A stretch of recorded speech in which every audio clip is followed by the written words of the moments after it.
A millionaire arrives home, unannounced during family lunch, and can't believe what he sees. The Italian leather briefcase slipped from James's fingers and hit the Persian rug with a soft thud. But no one in the dining room heard it. His three daughters, the same little girls who usually greeted him with formal, distant hellos, were too busy with something he had never witnessed in his own home.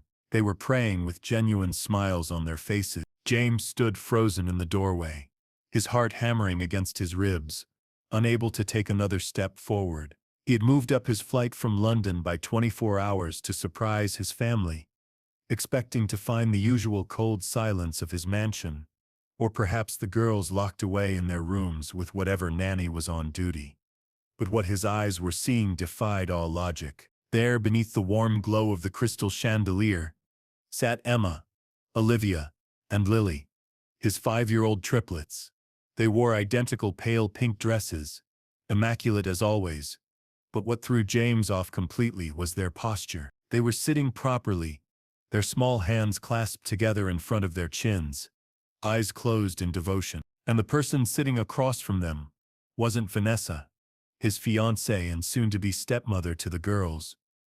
It was Rosa, the new housekeeper the agency had sent just 3 weeks ago. Rosa wore a simple black and white uniform, with yellow rubber gloves that clashed violently with the elegance of the dining room. But her face radiated a tenderness that James had forgotten existed. "Thank you, God, for this day," whispered Lily, the smallest and shyest of the three, her voice so sweet that James felt a lump form in his throat. "And thank you for Rosa's hands that made us this food. And please," added Emma, opening one eye to make sure Rosa was listening, "bring Daddy home soon because we miss him, even though he's always working." James felt as if an invisible hand were squeezing his chest. He pressed himself against the hallway wall, hiding in the shadows, feeling like an intruder in his own home.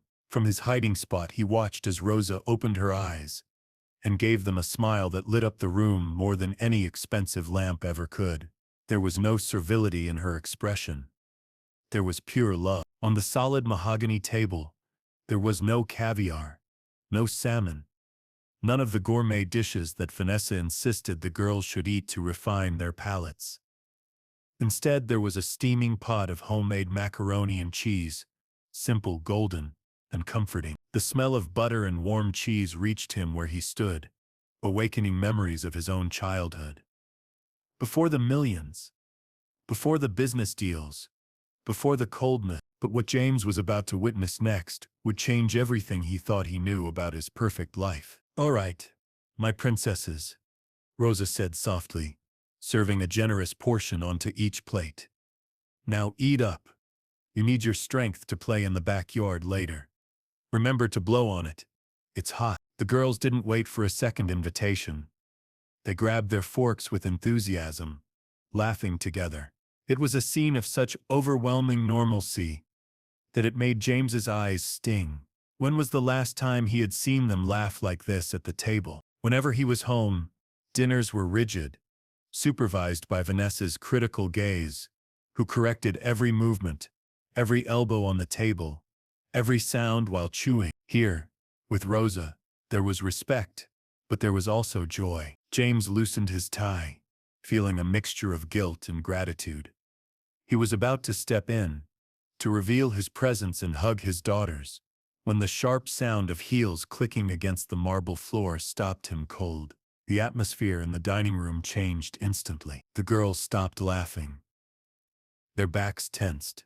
Rosa looked up toward the kitchen door, her smile fading as she adopted an almost defensive posture. James pressed himself even deeper into the shadow of the doorframe, holding his breath. "What the hell is this?" Vanessa's voice thundered through the room, shrill and dripping with venom. She stormed into the dining room like a hurricane of fury, her designer coat billowing behind her, smartphone still in hand. Her face, usually made up to perfection for her social media followers, was twisted into a mask of absolute disgust as her eyes swept across the table. "I gave you specific instructions, you idiot," Vanessa screamed, completely ignoring the presence of the girls, who shrank in their chairs. "I clearly said today was salmon with asparagus and quinoa."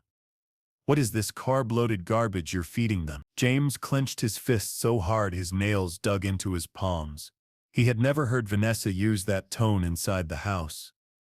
Whenever he was present, she was the picture of sweetness, the perfect stepmother-to-be who spoke of nutritional education and positive discipline. But the woman screaming now had nothing sweet about her. She was a monster. "Miss Vanessa," Rosa tried to explain. Lowering her head, her gloved hands pressed against her apron. "The girls didn't want to eat the fish. They haven't had a proper dinner in 2 days. I thought a little comfort food might cheer them up." "You're not here to think," Vanessa interrupted, advancing toward the table with threatening steps. "You're here to clean and obey. You're feeding them poor people's food. Look at them. They're going to get fat and ugly like you if they keep eating this garbage." The impact of those words hit James harder than any slap ever could. He watched as Olivia's eyes filled with tears. Emma dropped her fork, trembling. Vanessa, blind with rage and arrogance, didn't notice there was a witness in the shadows. She was too busy exercising her power over someone who couldn't defend herself. James felt a cold fury climbing up his spine. But something told him to wait. He needed to see how far the evil he had brought into his home would go. He needed to see the complete truth before acting. The silence that followed Vanessa's screaming was more terrifying than the noise itself. Only her heavy breathing and Lily's muffled sobs could be heard. The little girl had covered her face with her hands. Rosa, despite the humiliation, didn't back down. She took a subtle step forward, positioning herself between Vanessa's fury and the children. Like a human shield dressed in a uniform. "Ma'am, please," Rosa pleaded, her voice trembling but firm. "Yell at me if you want. Fire me if you have to.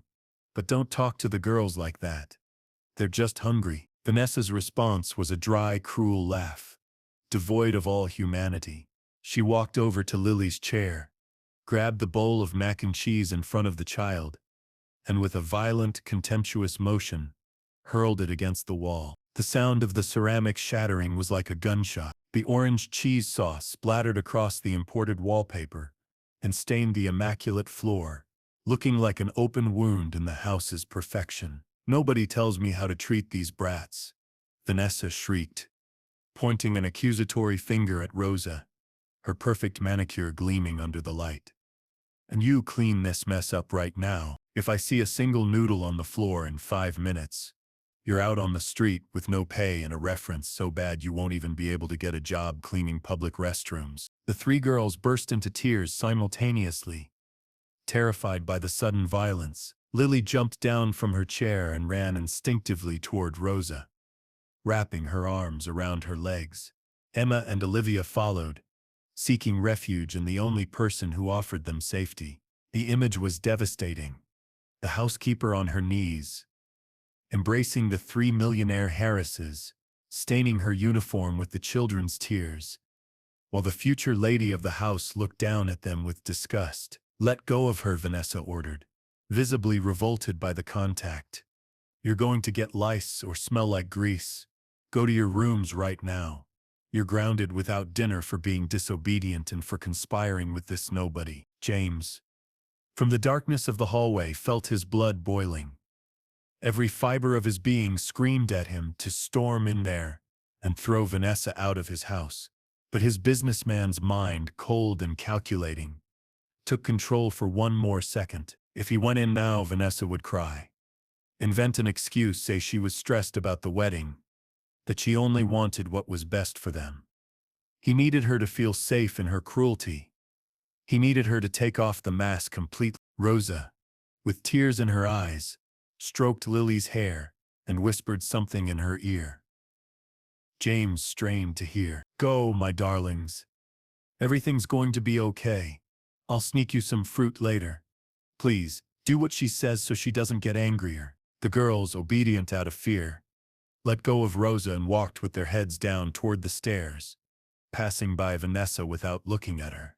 What happened next would haunt James Crawford for the rest of his life. When the girls disappeared upstairs, Vanessa turned to Rosa, and her expression shifted from anger to sociopathic coldness. "Listen carefully.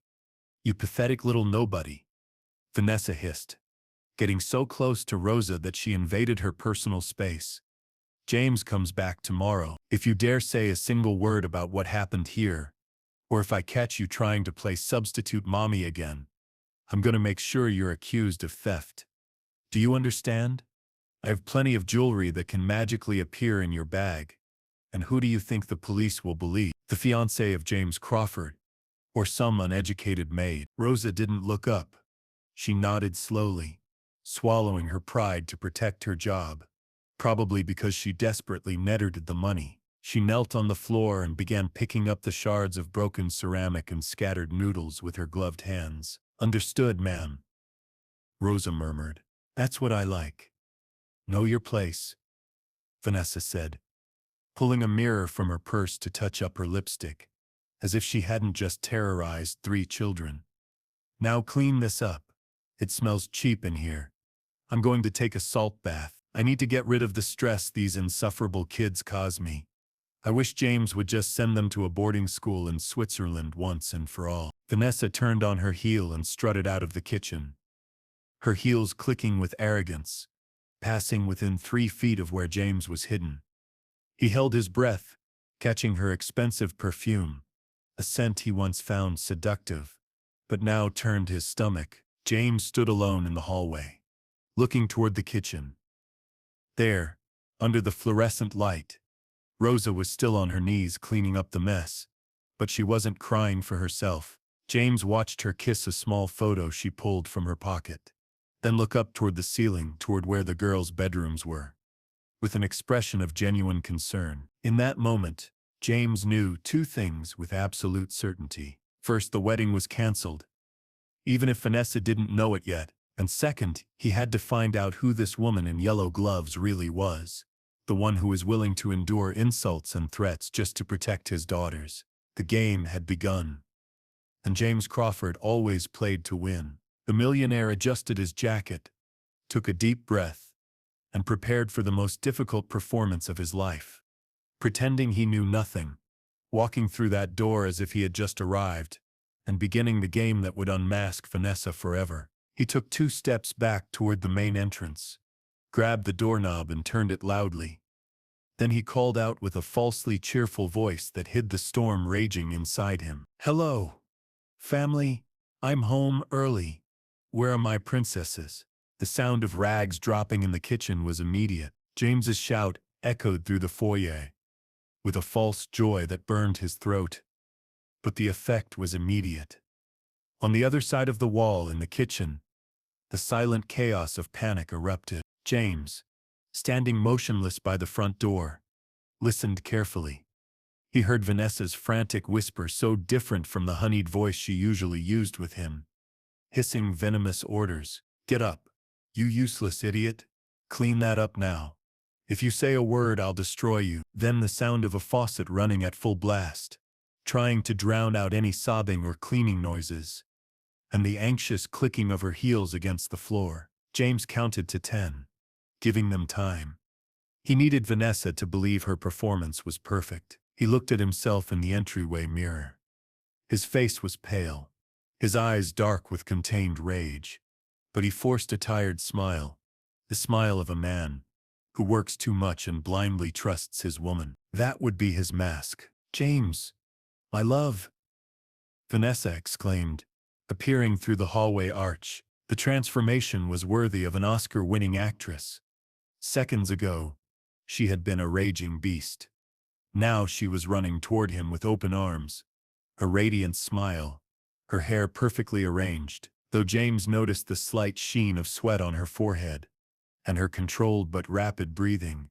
She threw herself into his arms, kissing him with a possessive, almost desperate intensity, covering him in that expensive perfume that now seemed to James like the smell of lye. "What a wonderful surprise," she said, pulling back just a few inches, her hands caressing the lapels of his suit, as if to confirm he was real. "I thought you were coming back tomorrow. The house is a mess. I'm such a wreck. If I'd known you were coming, I would have prepared a special dinner." James held her by the waist, feeling the rigidity of her muscles beneath the silk blouse. His eyes trained scanners from 1,000 hostile negotiations, searched hers for any trace of guilt. He found nothing but a brilliant performance. "I wanted to surprise everyone," he replied softly, fighting the urge to push her away. "The trip got cut short. I missed my girls too much." "Where are they?" "I didn't hear anyone come downstairs." Vanessa's smile faltered for a fraction of a second, an almost imperceptible twitch at the corner of her lip. "Oh, the girls," she sighed, placing a hand dramatically over her chest. "Poor things were exhausted. They had such a long day with their piano and French lessons. I gave them dinner early, and they're already in bed. They insisted on waiting for you, but they were falling asleep. You know how they are. Always so well behaved thanks to me." James felt a stab of pain in his stomach. Lie after lie. He had just seen them crying in the kitchen less than 5 minutes ago. "Asleep at 7 p.m.? he asked, raising an eyebrow with feigned skepticism. "That's awfully early even for them." "It's just the weather change. It's made them a little under the weather." Vanessa improvised quickly, taking his arm to guide him toward the living room, away from the kitchen. "Let's sit down. I'll pour you a drink. You must be exhausted. Let the housekeeper deal with your luggage later." But James Crawford hadn't built a billion-dollar empire by being easily fooled. He stopped dead in his tracks. He gently freed himself from Vanessa's grip. "No, Vanessa. I need to see them. I won't be able to rest until I give them a good-night kiss." "But you'll wake them up, honey," she tried, a note of warning in her sweet voice. "It'll just be a second." Without waiting for a response, James took the stairs 2 at a time, leaving Vanessa standing in the foyer with an expression of calculated panic. As he climbed, the silence of the house became unbearable. A house with 3 little girls shouldn't be this quiet. When he reached the second-floor hallway, he walked toward the pastel-pink door of the triplets' room. His hand trembled as he touched the cold doorknob. What would he find on the other side? Fear. Resentment. He opened the door gently. The room was dim, lit only by moonlight streaming through the window. The 3 beds were occupied, but they weren't sleeping. James saw 3 small shapes under the blankets, tense, motionless. The sound of the door opening made one of them release a small, choked whimper, as if expecting punishment. "Princesses," he whispered. The effect was electric. The blankets flew off. 3 messy little heads popped up simultaneously. When they saw him standing there in the doorframe with his arms open, not the evil stepmother they were expecting, there was a second of absolute disbelief. "Daddy!" The scream was in unison. Emma, Olivia, and Lily jumped out of their beds barefoot and ran toward him. James dropped to his knees on the carpet just in time to receive the impact of 3 small bodies crashing into him. They hugged him with desperate strength, burying their faces in his neck, in his shirt, clinging to him like shipwreck survivors to a life raft. James closed his eyes and pressed them against his chest, feeling his own tears threatening to fall.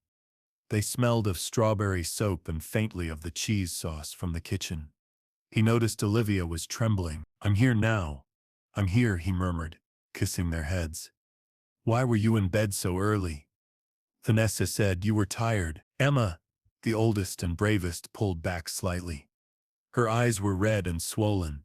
She looked toward the open door with terror, checking that Vanessa wasn't listening. Then she leaned into her father's ear and whispered something that shattered James's heart into a million pieces, confirming everything he had seen and more. "We're not sleepy, Daddy.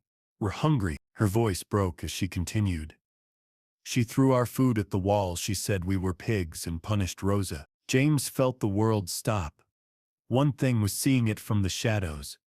Another thing entirely was hearing the pain in his daughter's voice. The rage he felt transformed into cold, lethal determination. "Rosa?" he asked, feigning ignorance so they would keep talking. "The new housekeeper." "She's good, Daddy," Lily interjected, sniffling. "She hugs us. She made us mac and cheese because she knew Vanessa's green food makes our tummies hurt. But Vanessa yelled at her really mean. She said she was going to put jewelry in Rosa's bag so the police would take her away." James stroked his youngest daughter's cheek, wiping away a solitary tear. Nobody is taking anyone anywhere, he promised, his voice deep and conveying absolute security. Listen to me carefully, my loves. Daddy's back, and nobody, absolutely nobody, is ever going to treat you badly again. Not you and not Rosa. Promise? Asked Olivia, extending her pinky finger. James intertwined his large finger with her small one. Pinky promise. At that moment, Vanessa's shadow appeared in the hallway. James saw her from the corner of his eye before she entered.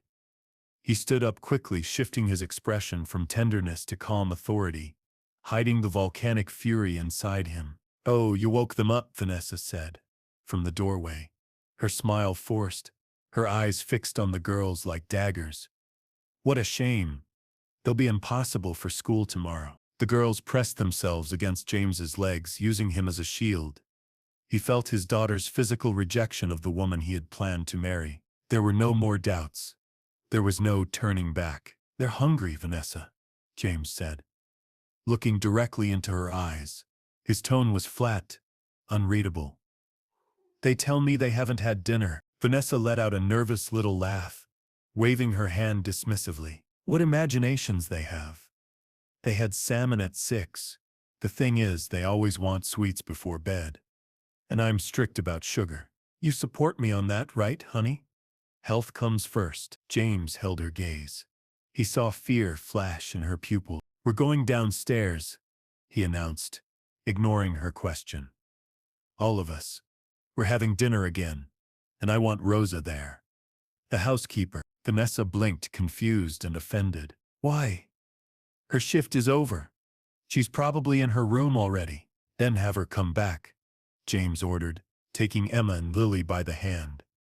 "I'm starving, and I'm in the mood for mac and cheese." The word hung in the air like a guillotine. Vanessa visibly paled. James walked past her, taking his daughters with him, beginning the descent toward the hell he was about to unleash to cleanse his house of lies. The dining room was shrouded in sepulchral silence when James entered with the 3 girls clinging to his hands.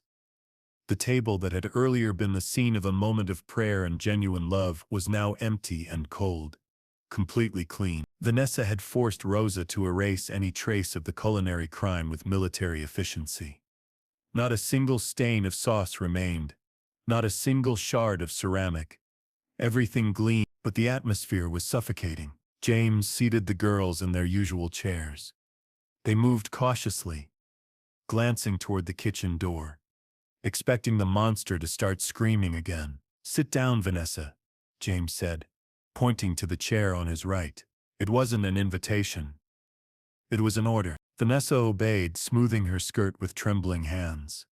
Her perfect wife's smile was beginning to crack at the edges. "Honey, it's really too late for carbs."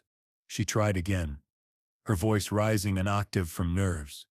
"Besides, the girl Rosa isn't a professional cook. If you're hungry, I can order from that Italian place on the corner, the one you like so much." "No," James cut her off coldly. "I want to see Rosa." As if summoned, the kitchen door slowly opened. Rosa appeared, looking smaller than she was. She had removed her stained apron and was wearing her street clothes, a worn gray sweater and old but clean jeans. Her eyes were red, and she clutched her cheap bag against her chest like a shield. When she saw James sitting at the head of the table, she stopped dead and lowered her head, expecting the swift dismissal Vanessa had promised. "Good evening, sir," she whispered, her voice barely audible. James observed her carefully. He saw the hands of a worker, the humble posture, but above all he saw how his daughter's eyes lit up when they saw her despite the fear. "Come closer, Rosa," he said, softening his tone imperceptibly. Rosa took a few hesitant steps toward the table. Vanessa watched her with hatred so pure you could almost touch it, telepathically transmitting her threat. "Keep your mouth shut, or I'll destroy you." "My fiancé tells me the girls already had salmon for dinner," James said, leaning back in his chair and crossing his hands. "But my daughters say they're hungry, and curiously, when I came into the house I thought I smelled butter and cheese, a very homey smell." Rosa looked up, terrified. She looked at Vanessa, then at the girls, and finally at James. She was trapped. If she told the truth, Vanessa would follow through on her threat to accuse her of theft.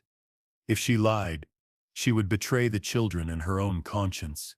Sir, she stammered, gripping the strap of her bag until her knuckles turned white. There was a misunderstanding about the menu. Exactly, Vanessa interrupted, slapping the table with her palm. She got confused, James. I gave her clear instructions, and she decided to do whatever she wanted. She's insubordinate. In fact, I was going to talk to you tomorrow about firing her. She's not safe for the children. That's a lie, Emma shouted suddenly, standing up on her chair. Her small face was red with indignation. You threw the food. You're the bad one. Emma, Vanessa shrieked, rising as if to slap her. Sit down. James's shout was like thunder, making the crystal glasses in the cabinet vibrate. Vanessa fell into her chair as if her strings had been cut, her mouth open in absolute shock. Never in the 2 years they had been together had James raised his voice at her like that. The calm, accommodating man had vanished. James slowly stood and walked over to where Rosa was standing. She stepped back, fearing his anger was directed at her. But he stopped at a respectful distance. Rosa, he said, looking into her eyes with intensity. In this house, honesty is worth more than any title or piece of jewelry. Don't be afraid. Tell me what really happened with dinner. No one is going to hurt you. You have my word. Rosa looked at the imposing man in front of her. She saw something in his eyes that gave her a glimmer of hope. There was no contempt. There was a plea for the truth. She took a breath, ignoring Vanessa's murderous glare, burning into the back of her neck. The girls didn't want the fish, sir, Rosa said, her voice stronger now. They were sad because you weren't here. They were crying. They just wanted something that would make them feel at home. I made the mac and cheese with what I could find. We were praying to give thanks for the food when Miss Vanessa came in. And then, James pressed. Then there was an accident with the dishes, Rosa said, choosing her words carefully so as not to be cruel, demonstrating a nobility that Vanessa didn't possess. The food, it fell, James repeated, turning toward Vanessa with an ironic, dangerous smile. It fell against the wall, Vanessa. Because when I was coming up the stairs, I noticed a red stain on the baseboard near the door. One you forgot to clean in your rush. Vanessa's face went from the red of anger to the white of terror. She had been caught in a stupid lie, but she still believed she could manipulate him. I was stressed, James. She started to whimper, forcing tears. You don't understand the pressure of running this house. These kids are difficult. They provoke me. Don't blame 5-year-old children for your lack of control, he cut her off. Ice cold. Rosa, please go to the kitchen. Make that mac and cheese again. And this time make enough for 5. I'll be eating with you all. 5? Vanessa asked, incredulous. You're going to let the maid eat at our table, James? This is outrageous. It's disrespectful to me. James leaned over the table, placing his hands on the tablecloth, bringing his face close to his fiancée's until their noses almost touched. The disrespect, Vanessa, is leaving my daughters hungry. The disrespect is screaming in my house.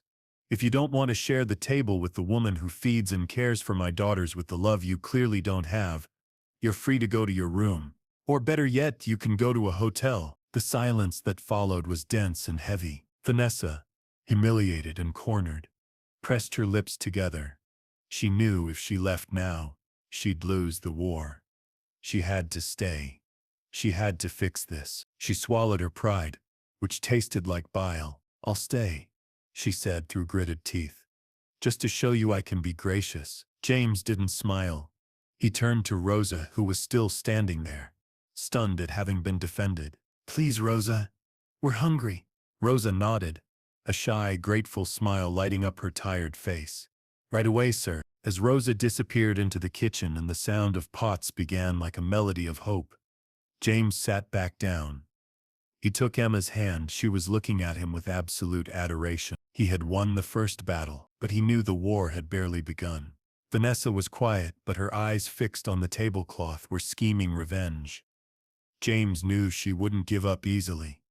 He needed to stay alert. That threat he had heard from the shadows, The planted jewelry, the accusation, was still a card Vanessa hadn't played, and he had to make sure he intercepted it before it was too late. The master bedroom door closed with a soft but definitive click, isolating the couple from the rest of the mansion. The air inside the room was charged, dense, as if an electrical storm were about to break between the four silk-papered walls. James loosened his tie with a rough gesture, feeling it choke him, and dropped onto the edge of the king-size bed. He was exhausted. The trip, the surprise, the tension at dinner, and the image of his daughters devouring mac and cheese as if it were their last meal on earth had drained his energy, but his mind wouldn't rest. It kept replaying the scene in the kitchen. Rosa's terrified expression, Vanessa's unbridled fury. Vanessa, for her part, didn't yell. She knew she had crossed a dangerous line in the dining room, and that her position until now secure as the future Mrs. Crawford was hanging by a thread. She needed to change tactics. Aggression had failed.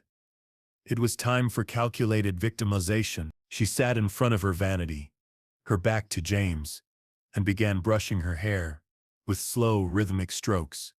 In the mirror's reflection, James saw a single perfect tear roll down her cheek. "Are you going to keep punishing me with your silence?" she asked, her voice broken, soft enough to seem vulnerable. James sighed, rubbing his temples. "I'm not punishing you, Vanessa. I'm trying to understand what I saw downstairs. That wasn't discipline. That was cruelty. Those girls are afraid of you." Vanessa turned on her stool to face him. Her eyes were moist, a picture of misunderstood pain. "Afraid? No, James. They respect me. Or at least they did until that woman arrived." She stood and walked toward him, kneeling on the carpet between his legs, placing her hands on his knees. "You have to listen to me. I know I looked like a witch down there. I lost my temper. I admit it, and I feel terrible about it. But you haven't been here these past 3 weeks. You haven't seen what I've seen." James looked at her skeptically, but willing to listen. He wanted to believe the woman he was going to marry wasn't a monster. "What have you seen?" he asked. Vanessa took a breath as if it were hard to confess a dark secret. "Rosa isn't what she seems. Yes, she's caring. Too caring. James, that woman has an unhealthy obsession with your daughters.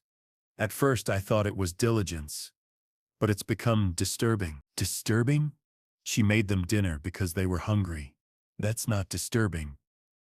That's human." "It's not just the dinner," Vanessa insisted, squeezing his hands. "It's how she looks at them, how she talks to them. She tells them she's their only friend. She fills their heads with ideas against me, to isolate them. What happened today with the mac and cheese? That wasn't an act of kindness. It was sabotage. She knew perfectly well that the pediatrician recommended a low-carb diet for Olivia because of her allergies, but she did it anyway so the girls would love her and hate me when I tried to correct it." James frowned. He didn't know anything about new allergies. "Olivia has allergies, mold ones, but they exist. And that woman deliberately ignores them." Vanessa lowered her voice to a conspiratorial whisper. "And there's something else. The other day, I found her in the girls' room when they weren't there. She was smelling their clothes, stroking their toys with a lost look in her eyes. James, I think this woman lost a child or has some kind of psychological trauma. She's projecting her frustrated motherhood onto your daughters. She's trying to replace me, and worse, she's trying to replace you too, making them believe she's the only one who cares for them." Doubt settled in James's chest like a poisonous seed. Vanessa's manipulation was masterful, mixing half-truths with lies designed to hit his weak points: his daughter's safety and his own absence as a father. If Rosa was truly unstable, if her affection was the product of a pathological obsession, then he had let the enemy into his house. The girls seemed happy with her, James argued, but with less conviction than before. "Children are easy to manipulate with treats and permissiveness, James." Vanessa stood up, caressing his cheek with tenderness. "I'm the one who sets limits, who worries about their education, their health, their future. That makes me the villain in the short term. But that's what a responsible mother does. Rosa is the fun friend who lets them do whatever they want. Of course they prefer her. But is that what they need? An uneducated maid raising the heiresses of the Crawford Empire. James stood and walked to the window, staring out at the dark garden. Rain had begun to fall, pelting the glass. I don't know what to believe, Vanessa. What I saw in her eyes today looked like pure love. Psychopaths are the best actors, my love, Vanessa declared, approaching from behind and wrapping her arms around his waist, resting her head against his back. I'm only asking one thing. Don't make any rash decisions. Watch her. But really watch her. Not just when she knows you're looking. You'll see I'm right. You'll see that woman is a silent danger. And when you see it, I promise I'll be here to help you fix the mess she's caused in their little heads. James stared at his own reflection in the dark glass. The image of Rosa praying with the girls clashed violently with the description of the unbalanced woman Vanessa was painting. But Vanessa was his fiancée. The woman he had trusted for 2 years. Could he have been so blind? Fine, he said finally, his voice tired. I'll watch her. But I'm warning you, Vanessa. If I find out you're lying to me, if I discover this is just jealousy or cruelty, there won't be a second chance. Vanessa smiled against the back of his suit. A cold, victorious smile he couldn't see. I won't need one, my love. The truth will come out on its own. That night, James barely slept. He lay awake listening to the rain, his mind divided between a father's intuition and a manipulated man's logic. Meanwhile, in the service quarters in the basement, Rosa cried silently into her pillow, hugging a crumpled photo of her own son, far away in a small town, praying not to lose the job that allowed her to send him money for his medicine. Vanessa slept peacefully beside him, dreaming of the moment she would throw the trash out of her house. What none of them knew was that James already had a plan. He wasn't going to wait for the truth to come out on its own. He was going to hunt it down. The gray light of dawn barely filtered through the heavy curtains of James's private study. It was 6 in the morning.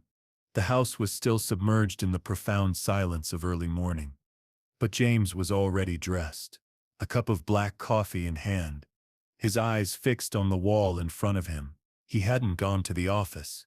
He had called his assistant to cancel all meetings for the day, citing a family emergency. Today, his only meeting was with the truth. In front of him, a series of high-definition monitors displayed every corner of the mansion in real time. Months ago, he had installed a state-of-the-art internal security system, supposedly to protect against robberies or kidnappings given his public profile. Vanessa knew about the cameras at the entrances and hallways. But she didn't know that James, in a fit of paranoia months earlier, had installed discrete cameras and microphones in the common areas. The playroom, the kitchen, and the breakfast room. He had never used them to spy on his family, until today. Let's see who you really are, Rosa, he murmured to himself, taking a sip of bitter coffee. Screen number 3 came to life. It was the kitchen. Rosa entered the frame at 6:15 a.m. Already in her uniform, impeccable. James zoomed in on her face, searching for signs of the madness or obsession Vanessa had described. He saw only exhaustion and determination. Rosa crossed herself before starting, put water on to boil, and began cutting fresh fruit with quick precision. There were no strange gestures. She wasn't talking to herself. She prepared 3 lunchboxes with handwritten notes that she slid inside each one. James adjusted the audio. Have a beautiful day, my little angels, Rosa whispered, as she closed Lily's lunchbox. At 7:00 a.m., the dynamic changed. Vanessa entered the kitchen wearing a silk robe and a face mask. She didn't even look at Rosa. She went straight to the espresso machine. The coffee's cold, Vanessa said without tasting it, her tone disgusted. Make another one. And I hope the girls are ready. I have yoga at 9, and I'm not going to be late because of their morning tantrums. Yes, ma'am. The girls are coming down now, Rosa responded submissively, emptying the freshly made coffee pot to start again without complaint. On monitor 4, the living room, the triplets appeared. They were coming down the stairs in their school uniforms, dragging their backpacks. They looked sleepy and sad. James felt an impulse to go out and hug them, but he forced himself to stay in his chair. He needed to see the complete interaction. The girls entered the kitchen on monitor 3. Vanessa was checking her Instagram with her back to them. "Good morning, Vanessa," Emma said politely. Vanessa made a guttural sound without looking up from her phone. "Eat fast. The driver's waiting in 10 minutes. And don't get dirty. For God's sake." The girls sat down, heads bowed.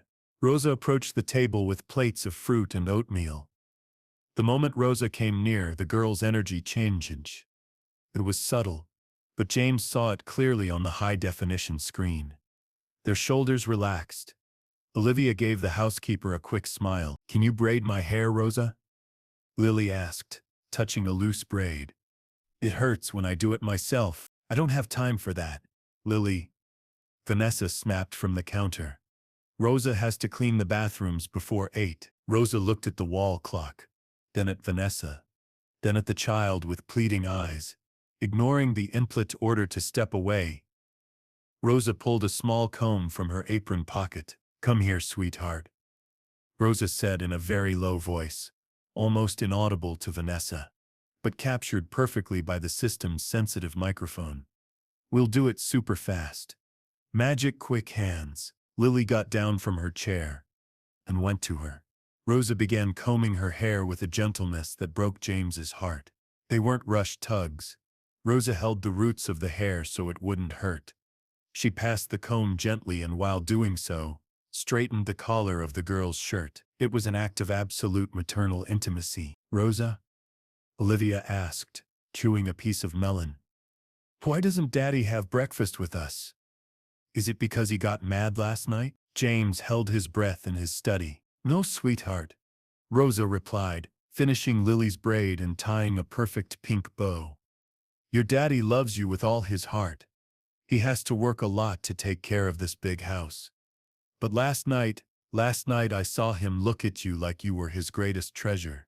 He's not mad, he's tired, but he adores you." "Vanessa says we're a burden," Emma murmured, stabbing her fruit with her fork. Vanessa, on the other side of the kitchen, was recording a voice note on her phone and didn't hear the comment. But James felt a physical blow to his chest. Rosa crouched down to Emma's height, taking her small hands between her yellow gloves. "Look at me, Em. Never ever believe that. You are a gift. Sometimes adults say silly things when they're stressed, but you are wonderful, smart, good girls. Anyone would be the luckiest person in the world to be your mom or dad. Would you want to be our mom?" Lily asked innocently. The silence in James's study was absolute. In the kitchen, Rosa smiled sadly, a smile full of pain and love. "I'm your friend, sweetheart, and I'll always be here to take care of you as long as God and your daddy let me. Now eat everything you need energy to learn a lot today." Rosa stood up, quickly kissed each of their foreheads before Vanessa could turn around, and returned to the sink. James slumped back in his leather chair, his eyes full of tears. "Unhealthy obsession," Vanessa had said. "Dangerous." What he had just witnessed was the purest proof of selfless love he had seen in years. Rosa wasn't trying to steal his daughters. She was filling the emotional void that he and Vanessa had left. She was saving their hearts. Vanessa, on the other hand, Vanessa was a wall of ice. A woman who prioritized her yoga class over braiding a 5-year-old's hair, who called them a burden. The rage returned to James, but this time it was a cold, calculated rage. He no longer had doubts. He knew what he had to do. But then he saw something on the monitor that froze his blood. Vanessa had turned abruptly. She seemed to have noticed the final exchange of smiles. Her eyes narrowed as she looked at Rosa's back. James recognized that look. It was the look of someone who had just devised a plan of destruction. Vanessa walked toward the table, grabbed her designer purse, and with a quick sleight of hand motion, slipped something shiny off her wrist. James leaned toward the screen, squinting. What was Vanessa doing? She walked to where Rosa had left her cheap fabric bag on a chair in the corner while she cleaned. Taking advantage of Rosa having her back turned, washing dishes, and the girls gathering their backpacks. Vanessa dropped the shiny object into Rosa's open bag. It took 1 second, then Vanessa smiled to herself, a macabre smile, and called out, "Girls, let's go. The car's here. Rosa, I want this kitchen spotless when I get back." James slammed his fist on the desk. He had seen it. He had seen the trap in real time. Vanessa had just planted the evidence. The gold bracelet. The theft accusation she had threatened to make. The millionaire jumped to his feet, spilling coffee on the documents. His first instinct was to run to the kitchen and unmask her right there before they left. But he stopped with his hand on the doorknob. If he intervened now, it would be his word against hers. A scandal in front of the girls before school. The children would leave crying, traumatized by another fight. No. He had to be smarter. He had the recording. He had irrefutable proof of the crime. He would let Vanessa execute her theater. He would let her believe she had won. He would let her stage her spectacle during dinner, when she thought she had total control. And then, when she was at the peak of her arrogance, he would destroy her with the truth in front of everyone. James looked at the monitor one last time. Rosa was alone in the kitchen, wiping sweat from her forehead, oblivious to the time bomb in her bag. "Hang on a little longer, Rosa," James whispered at the screen. "Tonight, justice will be served, and I promise you, it will be merciless." James turned off the monitors, adjusted his jacket, and left the study. The hunter had become the prey, but Vanessa didn't know it yet. The final game had begun. The day passed with agonizing slowness, as if time itself had thickened inside the Crawford mansion. Outside, the sky had closed completely, unleashing an electrical storm that made the double-paned windows vibrate, plunging the house into a grayish gloom. Inside, the tension was even more electric. James spent most of the day locked in his study, pretending to review contracts and make international calls, but in reality, he didn't take his eyes off the security monitors for a second. He was a lion stalking from the grass, waiting for the exact moment to pounce. Vanessa returned mid-afternoon loaded with exclusive shopping bags, humming an off-key melody. She seemed to have forgotten the incident that morning. Or perhaps her confidence in the plan she had executed was so absolute that she already felt victorious. James watched her through the screen as she entered the kitchen, deliberately ignoring Rosa, who was ironing the girls' uniforms with silent dedication. Vanessa walked past, opened the refrigerator, grabbed a bottle of imported water, and before leaving, accidentally kicked the basket of clean laundry Rosa had just folded. "Oops," Vanessa said without turning around, her voice dripping with sarcasm. "How clumsy of me. Pick it up, Rosa, and make sure there's no lint." James hates dirty clothes. Rosa didn't respond. She sighed deeply, bent down, and began picking up the white shirts, shaking them carefully. James, from his desk, felt his jaw tighten. Vanessa's cruelty wasn't just evil. It was sport for her.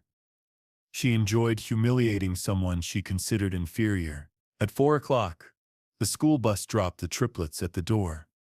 James went down to the foyer to meet them, intercepting them before Vanessa could. The girls came in shaking their wet umbrellas, their cheeks flushed from the cold.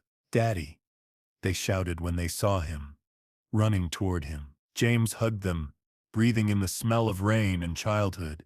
But he immediately noticed something. Their eyes were searching for something behind him. They were looking for Rosa. "Where is she?"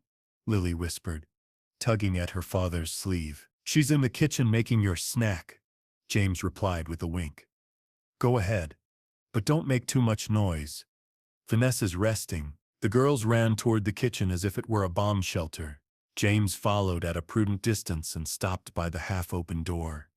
What he saw confirmed once again that he was on the right side. Rosa welcomed them with warm towels, drying their wet hair while asking about their homework, their friends, their drawings. She served them hot cocoa and homemade cookies. There was no yelling, no demands for perfection. "Rosa," Emma said, her mouth full of chocolate, "I made a picture of my family today." The girl pulled a crumpled paper from her backpack. In the drawing, made with childish, colorful strokes, there were 5 figures. a tall man with a tie, James, three little girls in pink dresses, and a woman in a black dress, with yellow gloves holding a giant heart. Vanessa wasn't in the drawing. James had to step away from the door so they wouldn't see him cry. His daughter's innocence had captured the truth long before he had. He climbed the stairs toward his bedroom, determined. Tonight, it would all end. When he reached the bedroom, he found Vanessa in front of the full-length mirror, trying on a blood-red dress, tight and provocative. She turned when she saw him enter, with that predatory smile he once mistook for passion. "Hi, honey," she said, approaching to kiss him. "I was thinking tonight we should have a formal dinner, just us and the girls, to celebrate being together. I want it to be special." James looked into her eyes. They were cold, calculating. He knew exactly why she wanted a formal dinner. She wanted a stage. She wanted an audience for her masterpiece. "That sounds like an excellent idea," he replied with a calm that surprised even himself. "A special dinner. Perfect. I'll tell Rosa to set the table with the silver china and the Waterford crystal," Vanessa said, returning to the mirror, "and have her serve. I want everything to be impeccable." "Of course she'll serve." Vanessa didn't notice the irony in James's voice. She was too busy admiring her own reflection, imagining what she'd look like without the competition from the maid.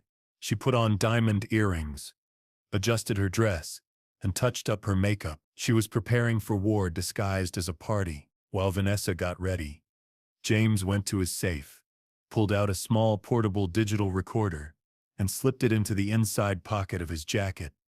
Then he went down to the kitchen one last time. Rosa was nervous, taking out the expensive china with trembling hands. "Relax, Rosa," James said as he passed, gently touching her shoulder. "Just do your job like always. Everything's going to be fine. Trust me." Rosa looked at him, confused by the intensity of his tone, but nodded. "Yes, sir.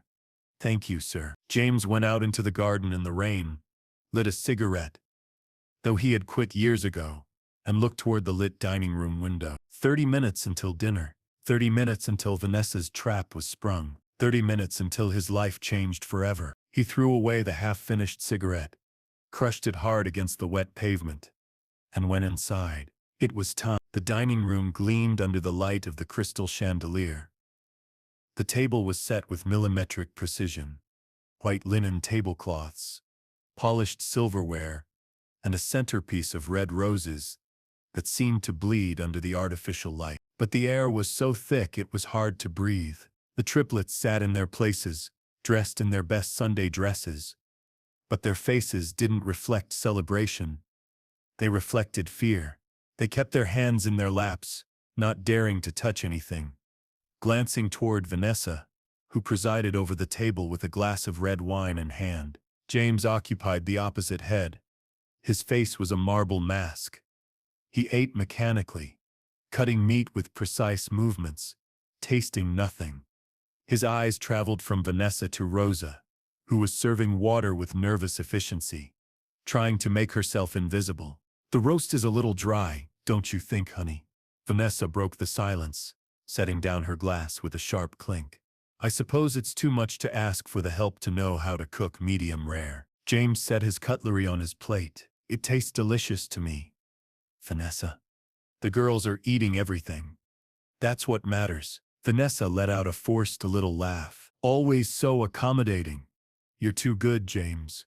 That's why people take advantage of you." She shot a sharp look at Rosa, who was refilling Emma's glass. "Careful. Don't spill anything on the girl's dress.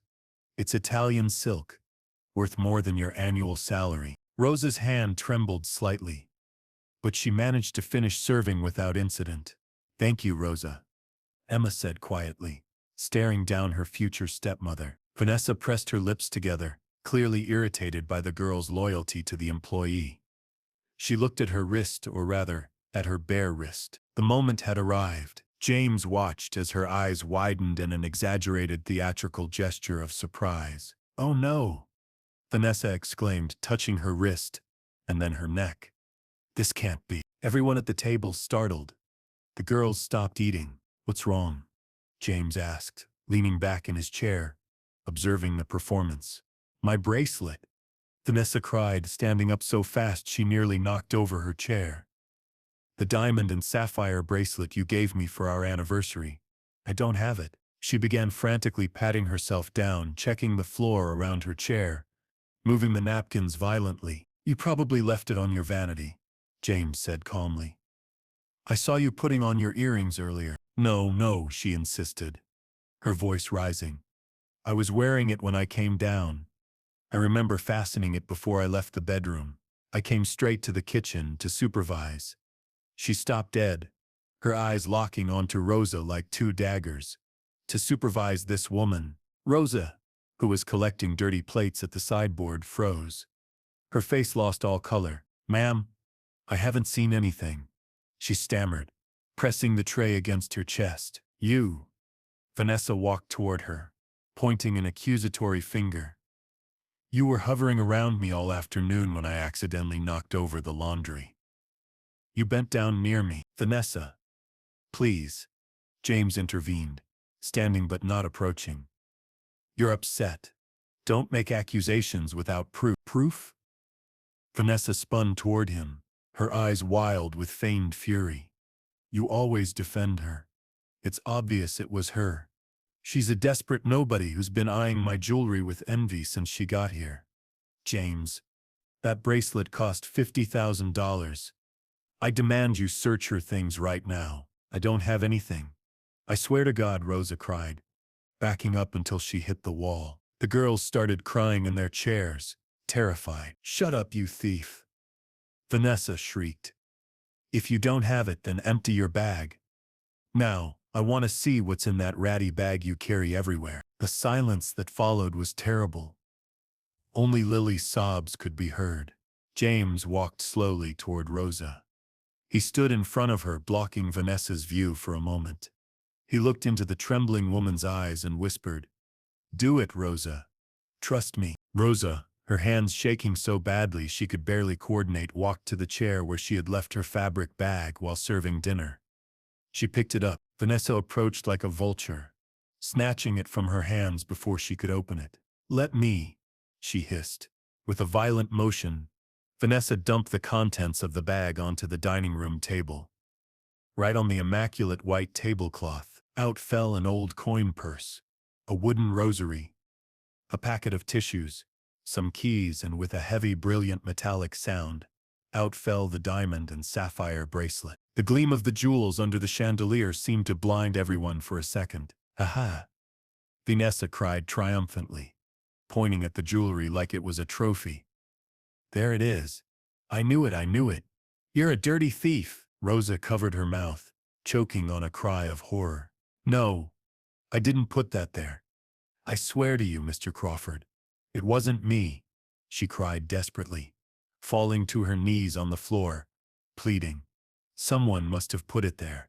I would never steal. Stop lying. Vanessa turned to James with a smile of satisfaction, poorly disguised beneath her mask of outrage. There's your proof, James. We caught her red-handed stealing in our own home in front of your daughters. Are you going to keep defending her now? Call the police. I want her to rot in jail. The girls jumped from their chairs. Emma ran to Rosa and threw her arms around her, crying out, It's not true. Rosa is good. The girl shouted, protecting the employee with her small body. You're the liar. Get that child away from her, Vanessa ordered, losing patience. James, do something. This is a circus. Fire her and call the police. There's no doubt anymore. She's a criminal. James looked at the scene. He looked at the bracelet, gleaming obscenely on the table. He looked at his fiancée, whose face was distorted by triumph and evil. And he looked at Rosa, kneeling, embracing his daughter, an image like Michelangelo's Pietà in domestic form. The millionaire picked up the bracelet from the table, weighing it in his hand. It was cold. You're right, Vanessa, James said in a voice so grave it made the floor vibrate. There's no doubt anymore. This is a crime, and someone is going to pay dearly for what happened at this table tonight. Vanessa smiled, crossing her arms. expecting to see Rosa dragged out. Exactly, my love. Do the right thing. James raised his eyes and fixed his dark gaze on Vanessa. Rosa, he said without breaking eye contact with his fiancée.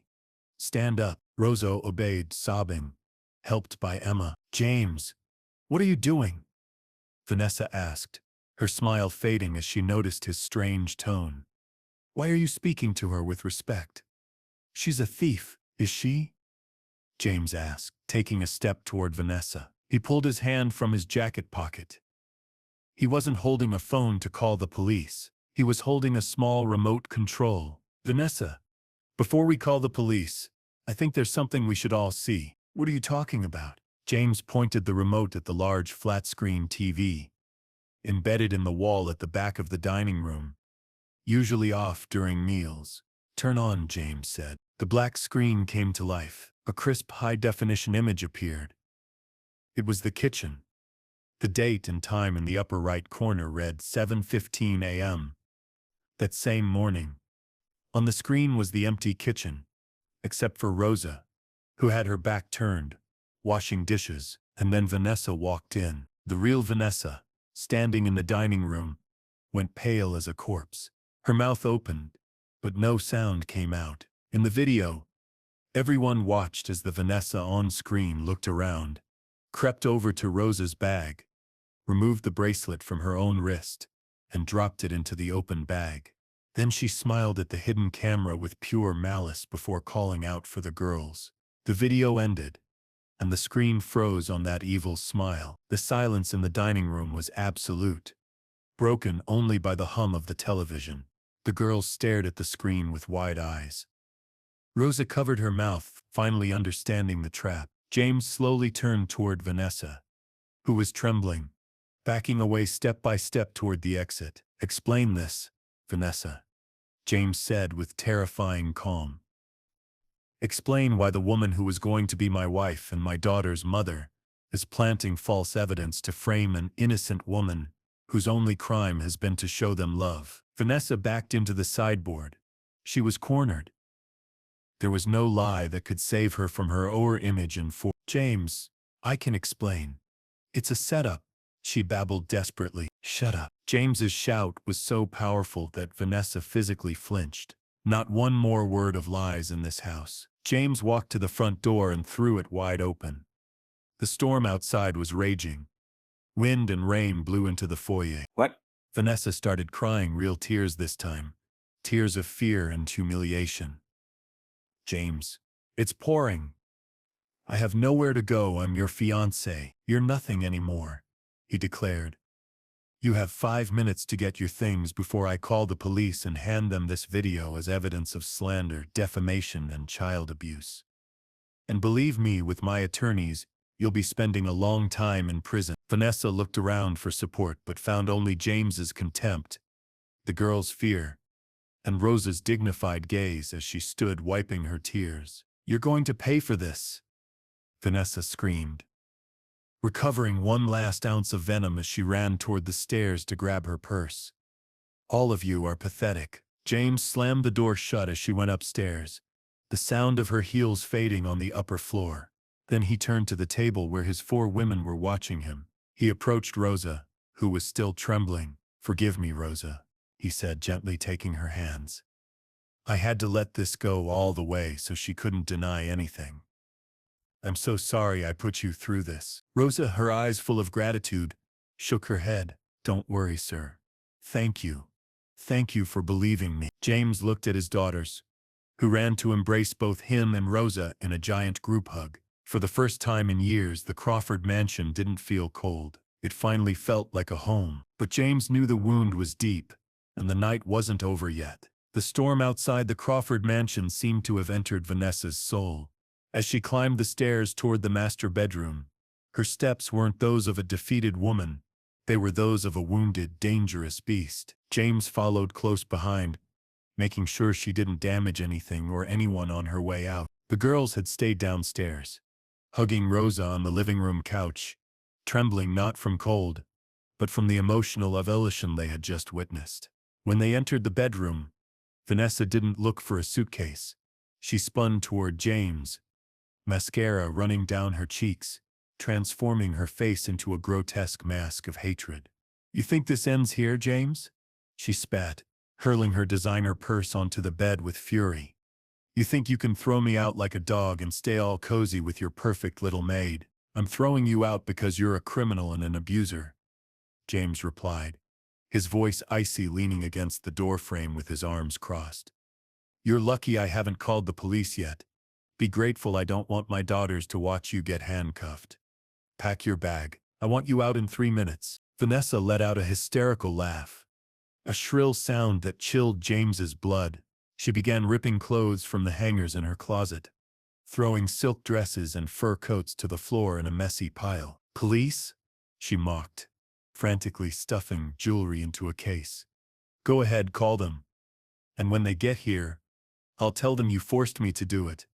I'll tell them you're an abuser, that you hit me, and that you're having an affair with that disgusting immigrant you've got in your kitchen." James tensed his jaw. "No one will believe you. I have the video." "The video only shows a bracelet, James." "But the press?" Vanessa stopped and looked at him with malice gleaming in her eyes. "The press loves a good scandal. Billionaire Crawford dumps society fiancé for the maid. Can you imagine the headlines? Can you imagine what your business partners will say? Your stock will plummet before sunrise." She smiled cruelly. "And best of all, CP." James stepped forward, feeling a knot in his stomach. "What does Child Protective Services have to do with anything?" "Everything," Vanessa hissed, moving so close she invaded his space, emanating a sour smell of fear and expensive perfume. "I'm going to report that this house isn't a suitable environment for the children. I'll say their father is absent and leaves them in the care of an uneducated woman with no papers, who probably has a criminal record. They'll take the girls away, James. I swear on my life. If I go down, you go down with me, and those girls will end up in foster care." The silence that followed was absolute. James knew Vanessa was partially bluffing, but he also knew her influence in high society, and her lawyers could do a lot of damage. A public scandal could put the triplets' custody at risk, at least temporarily, and that was something he couldn't allow. "Get out," James said in a dangerous whisper. "Get out before I lose what little chivalry I have left, and drag you out by your hair." Vanessa snapped her suitcase shut, slung her purse over her shoulder, and walked toward the door, passing by him. She stopped for a second, brushing his arm. "I'm leaving. But remember my words. That woman is your ruin.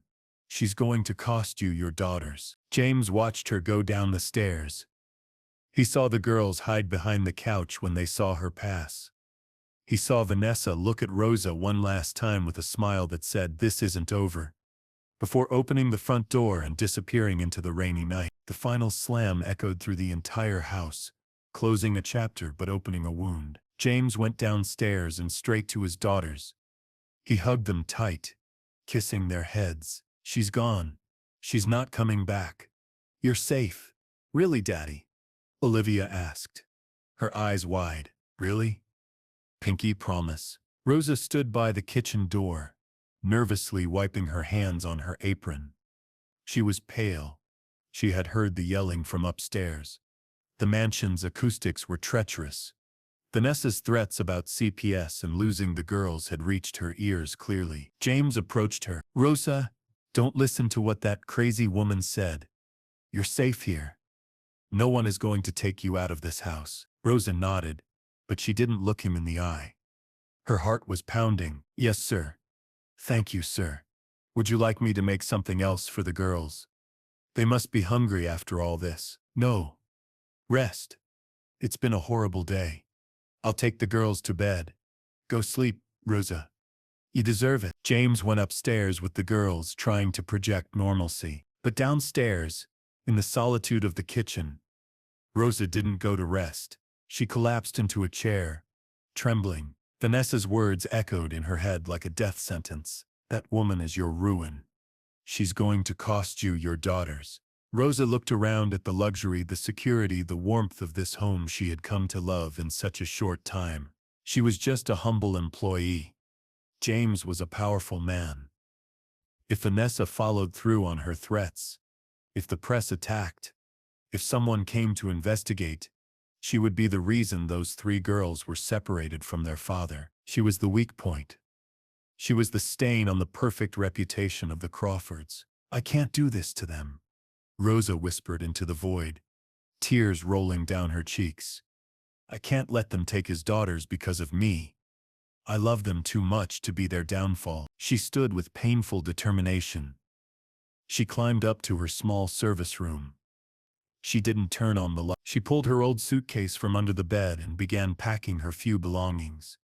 2 uniforms, some jeans, the photo of her son, and the drawing Emma had given her that afternoon. At 3 in the morning, when the house was silent and the storm had faded to a sad drizzle, Rosa crept up to the second floor. She entered the triplets' room.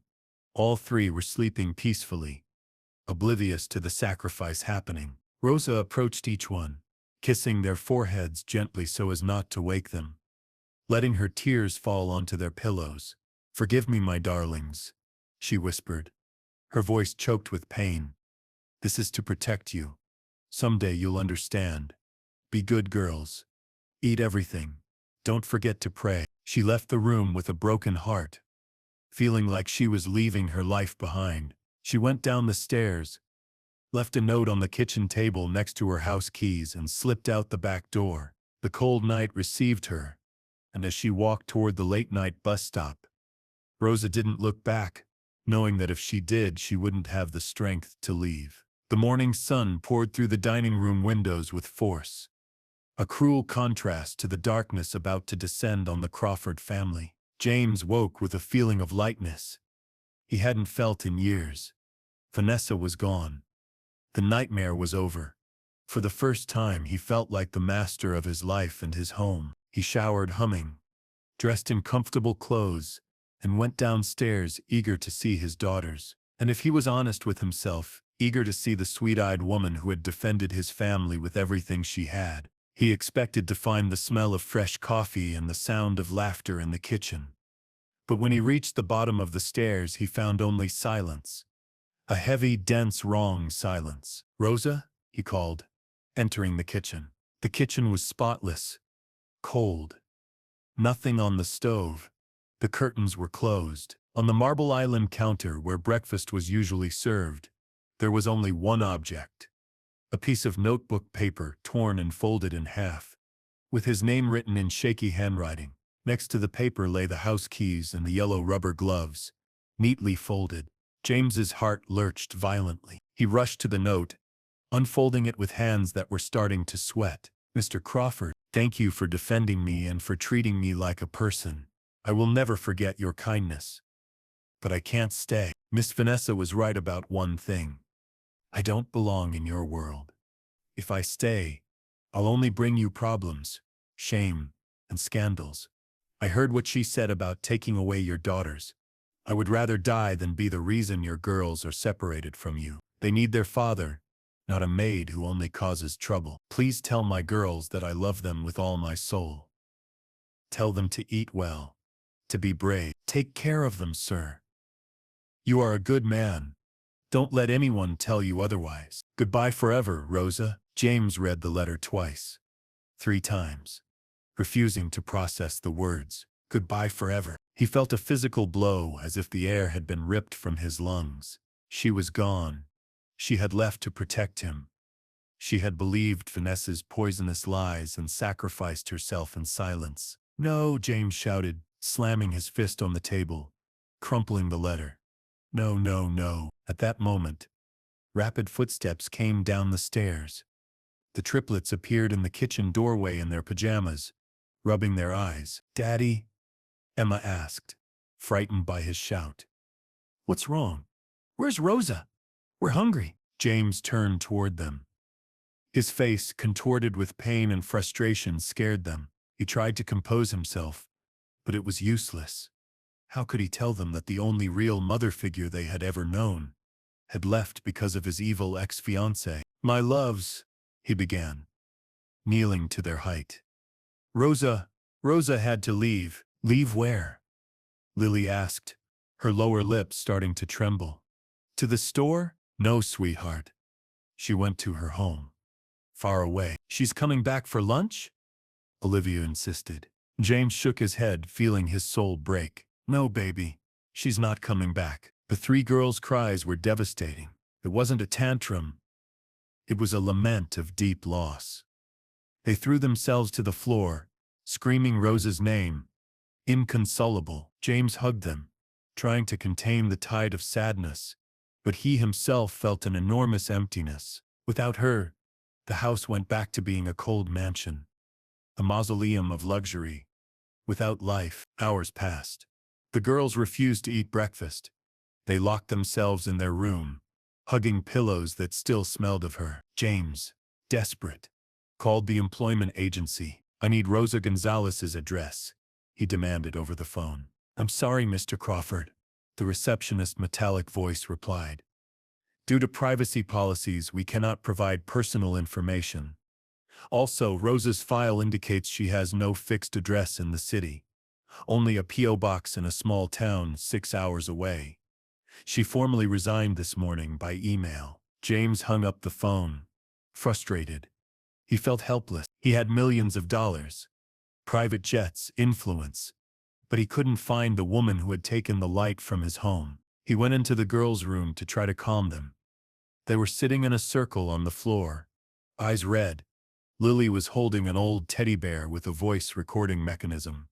One of those toys that repeats what you say. I want to hear Rosa, Lily sobbed, squeezing the bear's paw. Rosa never recorded anything on that bear, Emma said sadly. Yes, she did. One day we were playing hide and seek, and she hid in the closet with the bear. I heard her talking to it. James approached, intrigued. Can I see that, Lily? He asked gently. The girl handed him the bear. James pressed the playback button on the left paw. There was a crackle of static, and then a voice.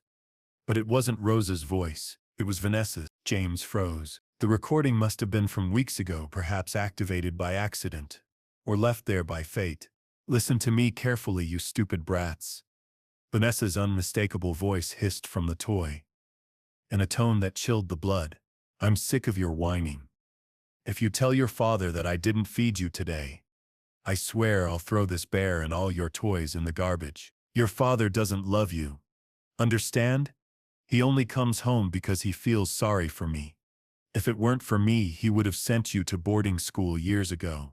So shut up and smile for the picture. The recording ended with the sound of a thud, probably the bear being thrown against the wall. James dropped the toy as if it burned. The girls looked at him, terrified to hear the witch's voice again. But in James's eyes, pain gave way to a volcanic fury far more intense than the night before. Vanessa hadn't just deprived them of food. She had destroyed their self-esteem.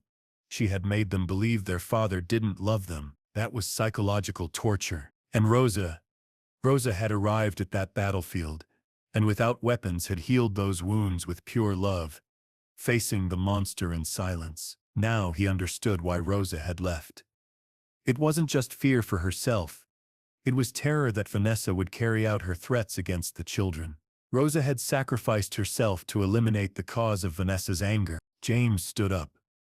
His sadness had evaporated, replaced by steely determination. No one is ever going to hurt you again, he swore, looking at his daughters.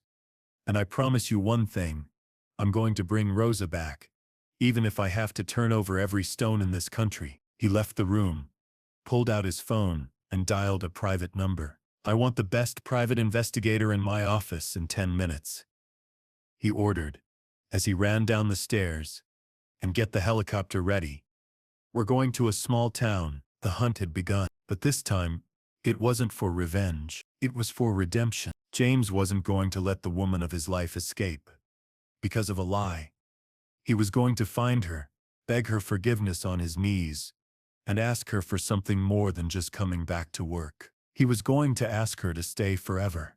But while James mobilized his resources, Rosa was already on a rattling bus crossing the mountains in the rain, crying as she stared out the window, believing she had done the right thing by disappearing from the millionaire's life forever. She didn't know he was already on his way. James's phone vibrated on the mahogany table of his company's conference room, interrupting the sepulchral silence.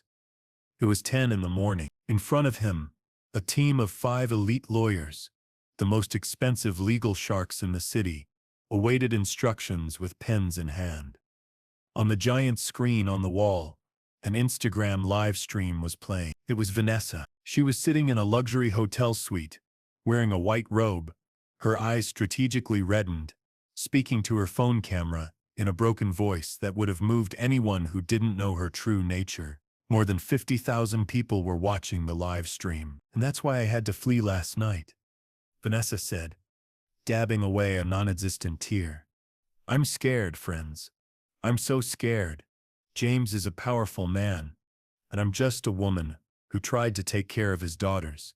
But he has anger issues. He threw me out into the rain because I dared to question the employee he prefers. I fear for my safety, and above all, I fear for those girls. The comments in the video chat were rising at dizzying speed. How awful. Stay strong, Vanessa. We need to report that monster. Justice for Vanessa. James watched the screen with a coldness that frightened even his lead attorney, Mr. Patterson. There was no anger in his eyes, only the surgical precision of a man about to excise a tumor. Is everything ready, Patterson? James asked without taking his eyes off the screen. Yes, Mr. Crawford. The press release is drafted, and the lawsuit for defamation, slander, and child abuse is ready to be filed with the court. But sir, releasing the security video and the teddy bear audio to the public is a nuclear option. It will destroy her reputation forever. There's no going back. James slowly turned toward the lawyer. That woman threatened to take my daughters away.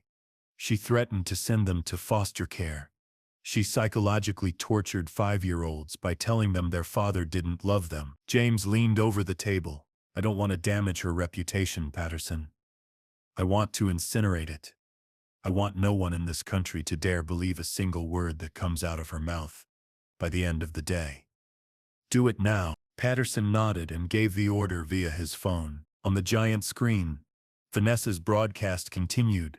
I just want justice, she said, sniffling.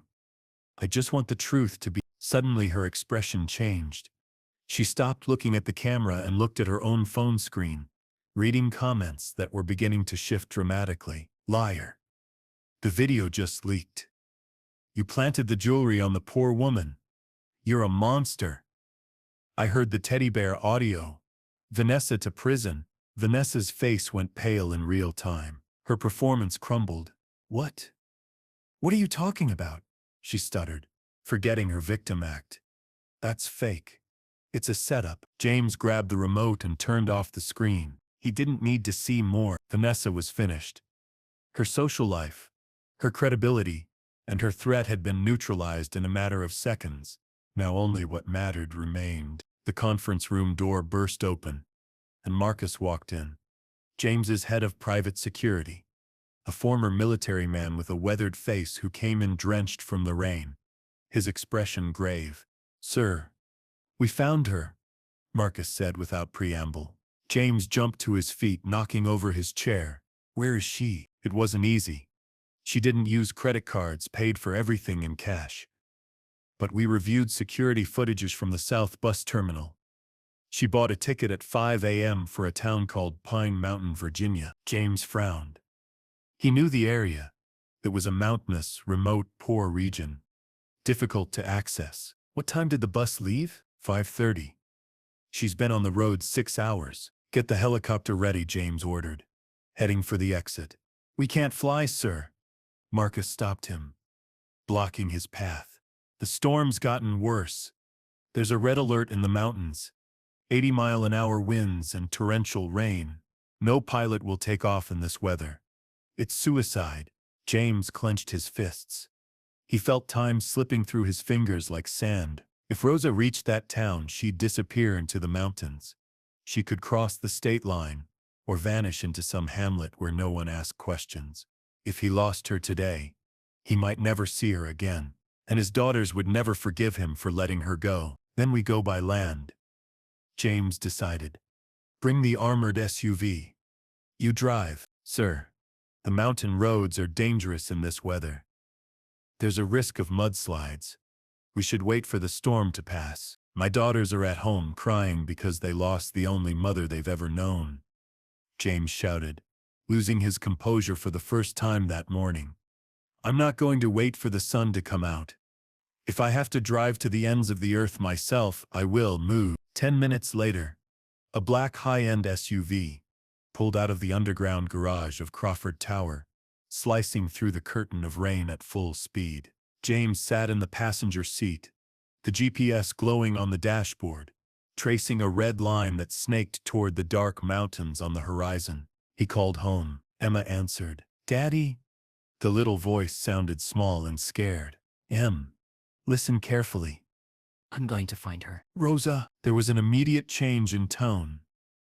A spark of hope. "Yes, sweetheart. I'm going for her. I don't know how long it'll take. But I'm not coming home without her. I promise. I need you to be the brave big sister now. Take care of your sisters. Tell them Daddy's on a rescue mission." "Yes, Daddy," the girl exclaimed, and James could hear the other two shouting in the background. "Tell her we miss her. Tell her I made another drawing for her. I'll tell her. I love you." James hung up and looked at the road. The windshield wipers worked frantically against the downpour. Pine Mountain, Virginia was 4 hours away under normal conditions. In this storm it could be 6 or never. "Floor it, Marcus," James ordered, checking the clock. "That bus is old. In this weather, they'll be going slow. We have to catch up before they reach the river crossing." "Yes, sir." The engine roared, and the vehicle launched into the storm, carrying a man who had conquered markets and corporations, but now faced the greatest challenge of his life: recovering the heart of his family before it was too late. The mountain road was a serpent of cracked asphalt and mud, twisting along the edge of the abyss. The rain fell with such violence that it seemed like the sky was collapsing onto the earth, turning day into a premature gray night. Inside the mountain transit bus, the atmosphere was humid, cold, and smelled of burnt gasoline and tired humanity. Rosa sat in the last row by the fogged window. She wore the same gray sweater she had left the mansion in, and her hands, without the yellow gloves for the first time in weeks, obsessively caressed the photo of her son that she kept in her pocket. She hadn't stopped crying since she got on, though she did so in silence, with the dignified resignation of someone accustomed to having good things taken away the moment she touched them. The bus lurched violently, taking a sharp curve. The passengers screamed. The vehicle creaked, its old suspension protesting against the potholes full of water. "Careful, driver," shouted a woman carrying a chicken in a cage. "You're going to kill us." Rosa closed her eyes and leaned her forehead against the cold glass.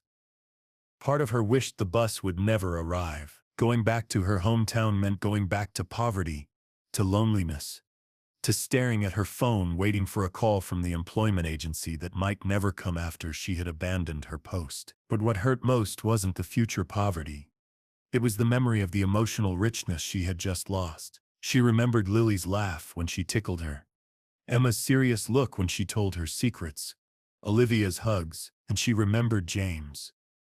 His dark eyes, his deep voice defending her at dinner, the way he had held her hands. She had fallen in love with a fantasy, with a family that wasn't hers, and the price to pay was this immense emptiness in her chest. "It's better for them," she repeated in a whisper, like a painful mantra. "Vanessa was right. I'm a problem. Now they can be at peace. He'll find a wife at his level, a good mother, and the girls will forget me." Suddenly, the bus braked with a deafening metallic screech, throwing all the passengers forward. Rosa hit her head on the seat in front of her. The engine coughed and died. The silence that followed was unsettling, broken only by the furious drumming of rain on the roof. "What happened?" a man asked from the front. "Mudslide," the driver announced, opening the door with a hiss of compressed air. A tree and rocks blocked the road. "Nobody's getting through." Rosa looked out the window. Through the curtain of water she saw a huge pine tree fallen across the road, blocking both lanes. They were stranded in the middle of nowhere, miles from any town, with the storm raging over their heads. Meanwhile, 2 miles back, James's SUV was skidding in the mud. Damn it!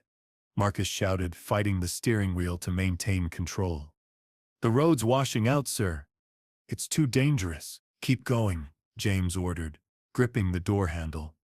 His eyes scanned the road, searching for the bus's taillights. They had been chasing it for an hour, closing the distance, but nature seemed determined to stop them. There, James pointed. In the distance through the fog and rain, red blinking lights from a large vehicle could be seen. Stop, that's the bus, Marcus confirmed, braking carefully. Looks like they're blocked. The SUV stopped about 50 yards from the bus. The road was covered with rocks and branches. They couldn't get any closer in the vehicle. Stay here, James said, opening the door. Sir. Wait. You don't have an umbrella, your suit.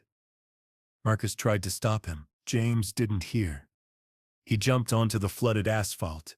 The icy wind hit him like a slap, soaking his designer shirt and ruining his $2,000 Italian shoes in the first step through the mud puddle. But he didn't care. He ran like he had never run in his life. Ignoring the cold, ignoring the danger, his eyes fixed on the open door of the old bus. He arrived gasping at the vehicle's entrance. He climbed the slippery metal steps 2 at a time. The inside of the bus was dim. The passengers, humble country folk, fell silent when they saw that drenched man walk in, dressed in a suit that cost more than the entire bus, hair plastered to his forehead, and a look of wild desperation in his eyes. Rosa! James shouted, his hoarse voice filling the space. Rosa Gonzalez. No one answered. The driver stood up with a wrench in his hand. Suspicious. Hey, buddy. Who are you? Get off if you're not traveling. James ignored him. He walked down the narrow aisle, looking row by row. He saw frightened faces, curious ones, tired ones. And then, in the last row, he saw a head ducked down, trying to hide. He saw a trembling hand clutching a photo. Rosa. She slowly looked up. Her eyes were red and swollen. Seeing him there, drenched, panting, looking like a madman and a prince at the same time, she thought she was hallucinating from fever or sadness. Mr. Crawford? She whispered, incredulous. James reached her and dropped to his knees on the dirty bus floor, not caring about the grease or dust. Rosa. My God. He took her cold hands in his, warming them. Why did you leave? Why did you do this to me? I had to, she stammered, starting to cry again. For the girls. She said they'd take your daughters because of me, that I was an embarrassment. I didn't want to ruin your life, sir. You're not an embarrassment, he told her vehemently, looking into her eyes with an intensity that burned her soul. You're the only real thing that's come into that house in years. Vanessa lied. She's the one who left. I threw her out, Rosa. I threw her out because of you. A murmur ran through the bus. The passengers, now witnesses to the most real telenovela scene of their lives, craned their necks to see. You threw her out? Rosa asked, trembling. It's over. Vanessa will never come near us again. I have proof of what she did. I have proof she was abusing the girls. James squeezed her hands tightly. But my daughters haven't stopped crying since you left.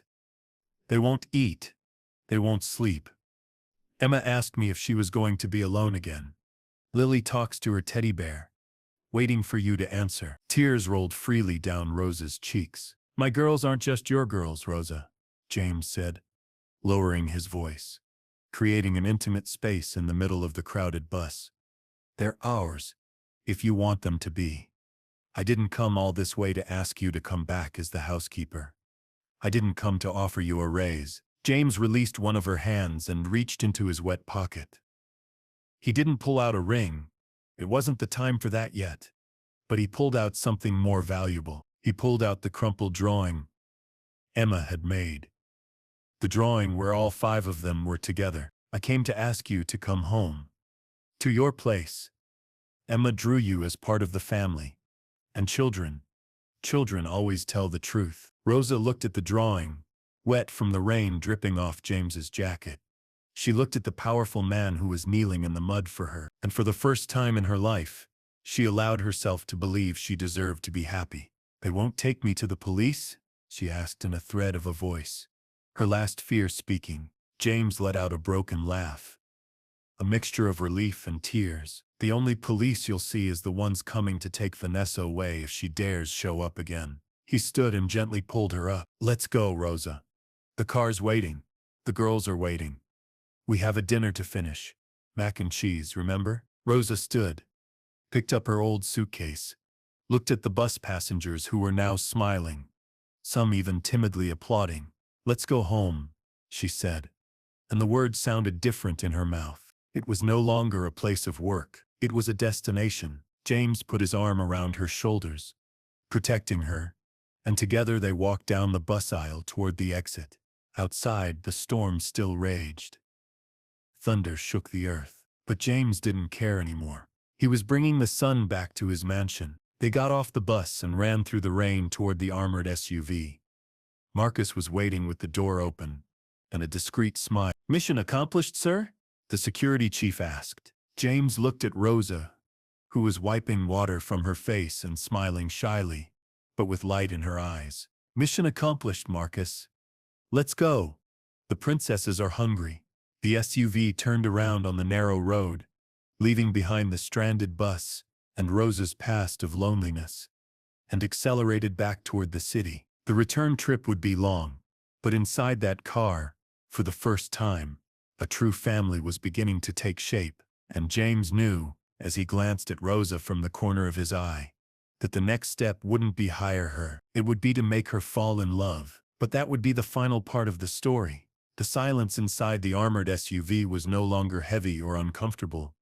It was a silence loaded with promises and newly recovered peace. The storm had been left behind, both literally and metaphorically. As the vehicle devoured the miles back to the city, the rain stopped, leaving a clean sky sprinkled with stars that shone with unusual intensity, as if the universe itself were celebrating the return.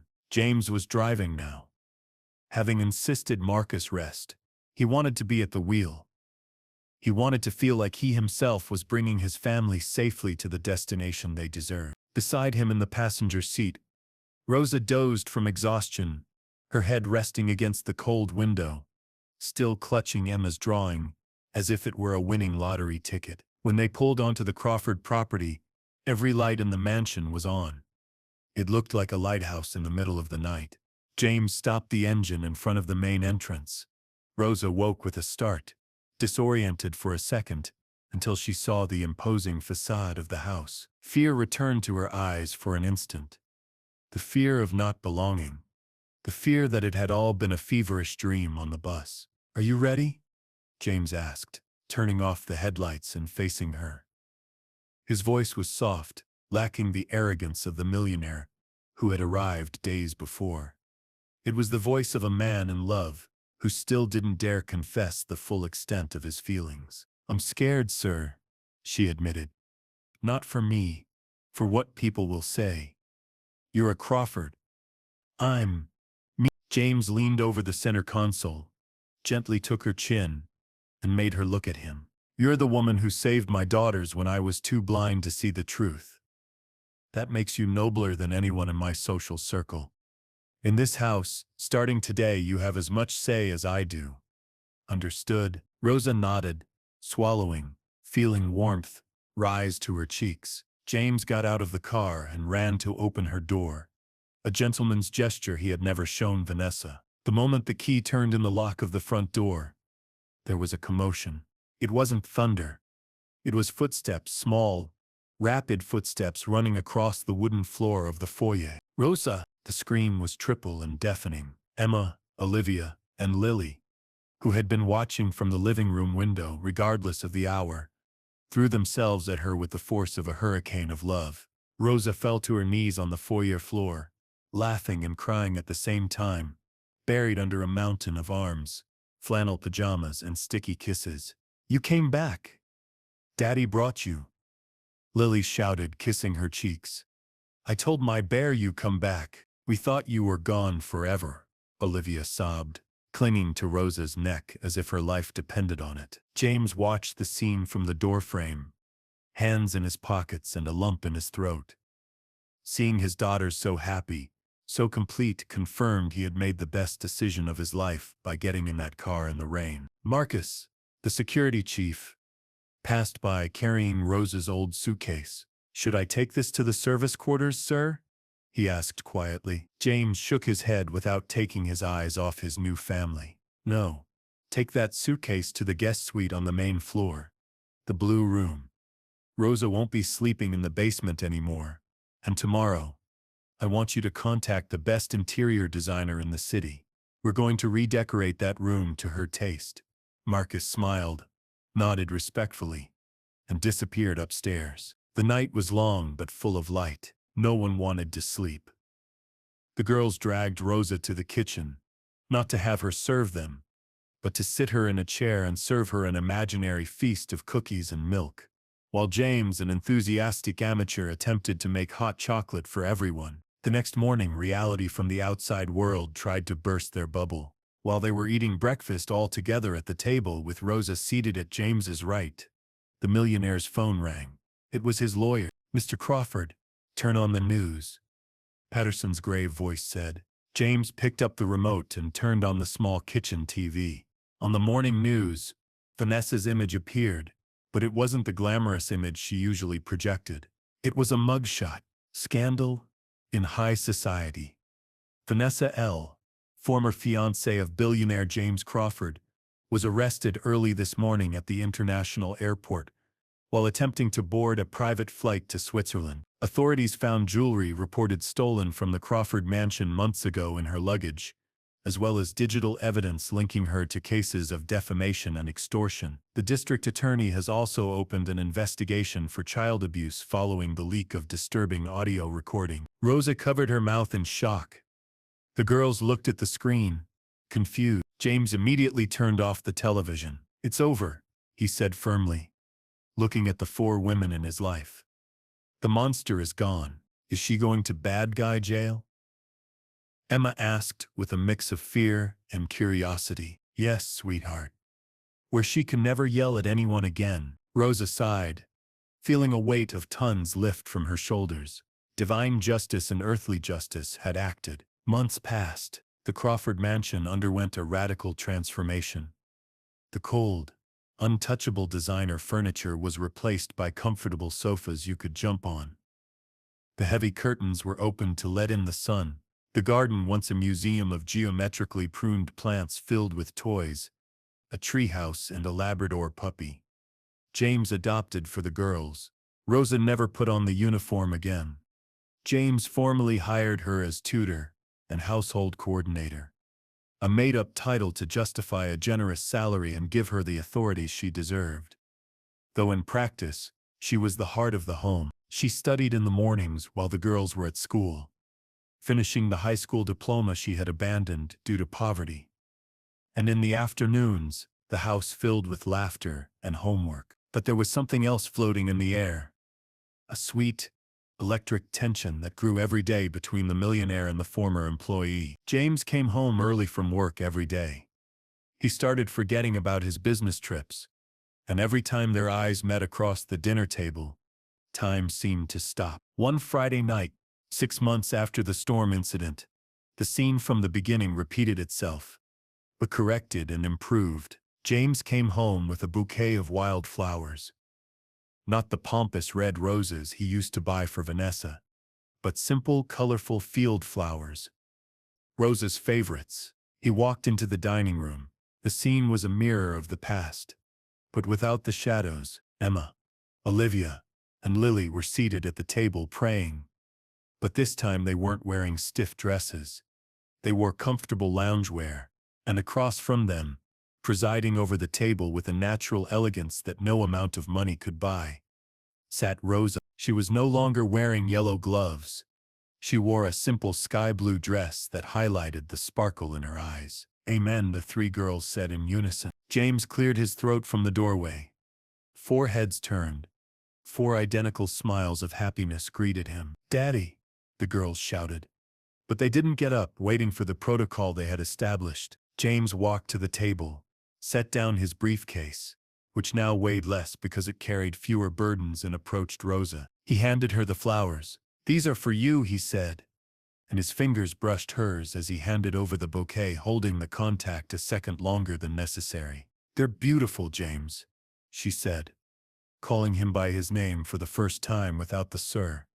A giant step they had taken just a week ago. "They smell like mac and cheese," James said, sniffing the air theatrically. "My favorite dish," the girls giggled. "You said your favorite was caviar," Lily teased. "That was before I knew what real food was," he replied, winking at Rosa. James took off his suit jacket, loosened his tie, and to his daughter's delight, grabbed an apron that said "Mac and Cheese, Boss," and put it on over his immaculate white shirt. "May I serve today?" he asked Rosa with playful humility. "Only if you promise not to spill the cheese on the tablecloth," she replied, playing along with a flirtatious sparkle in her eyes that made James's heart beat faster. James served the plates. Golden steaming mac and cheese with lots of butter and parmesan. He sat at the head of the table, but this time, the chair at the other end wasn't far away. They had changed to a round table to be closer together. "Before we eat," James said, placing his hands on the table, palms up, "I want to give thanks." The girls and Rosa followed suit, intertwining their hands with his. An unbreakable circle of energy formed. "Thank you, God," James began, his voice firm, "for removing the blindfold from my eyes. Thank you for the storm that brought me calm. Thank you for my 3 princesses, who were braver than me. And thank you," he gently squeezed Rosa's hand, "thank you for bringing Rosa back to us. Because without her, this house was just walls and a roof. With her, it's a home." Rosa looked up, her eyes moist. James was staring at her, and in that gaze she read the question he would ask her. Very soon. Maybe in a month. Maybe at Christmas, with a ring already tucked away in his safe. A question that had nothing to do with employment contracts and everything to do with forever. "Amen," Rosa whispered. "Amen," the girls shouted. "Let's eat," James ordered. The sound of forks clinking against plates, the laughter, school stories, and the knowing glances filled the dining room. Outside, the night was dark, but inside, under the warm light of the lamp, an unlikely family forged in pain and healed by love enjoyed the simplest and most delicious meal in the world. James looked at Rosa. She smiled at him with tomato sauce at the corner of her lip, and he knew with absolute certainty that he was the richest man in the world. Not because of his millions, but because of who was sitting at that table. And so, between laughter and mac and cheese, the true chapter 1 of their lives began.